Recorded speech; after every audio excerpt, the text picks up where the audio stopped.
হ্যাঁ হ্যাঁ, আমি একটা অপরাধী। ওরা কারা ওরা? এখানে ছুটি হচ্ছে না, ছেলে খেলা হচ্ছে। হ্যাঁ হ্যাঁ, আমি একটা অপরাধী।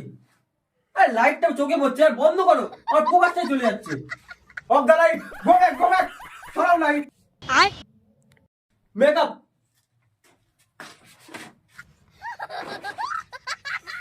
ময়দান আমাকে একটু অ্যাক্টিং করো, অ্যাক্টিং। হ্যাঁ হ্যাঁ, সাইলেন্ট। মাইক্রোফোনটা আমার গায়ে ঢোকাবে নাকি? আরে এখানে শুটিং হচ্ছে না, খেলা হচ্ছে ভাই। What the hell? কে হাসলো? তুই হাসলি? হ্যাঁ, তুই হাসলি? হ্যাঁ স্যার, সরি স্যার। হাসলি কেন? স্যার এখানে আমরা সবাই বুঝতে পারছি, আর উনি বুঝতে পারছেন না। তুই সব বুঝে গেছিস?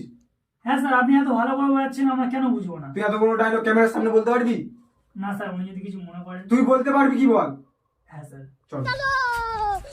হ্যাঁ হ্যাঁ, আমি একটা অপরাধী। এই সমাজের বুকে আমি একটা কলঙ্ক। আমার ঘাড়ে গু আটকে গিয়েছিল, তাই আমি বাবার পকেট থেকে বিড়ি চুরি করে খেয়েছি। তোমরা আমাকে বিড়ি করে মনে করো? শুধু আমি শান্তি মনে হাগার জন্য বিড়ি খাই। এখানে কোনো ছেলে নিজের ইচ্ছায় বিড়ি খায় না, কামড়ে জ্বালায় বিড়ি খায়। আমি শুধু হাগার জ্বালাই বাবার পকেট থেকে বিড়ি চুরি করে খেয়েছি।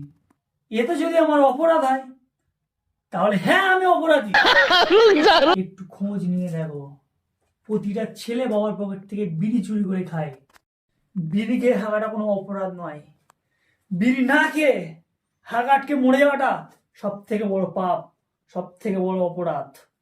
পুরো গাড় ফাটা হয়েছে, তুই গাড় ফাটিয়ে দিয়েছো, সাবাস।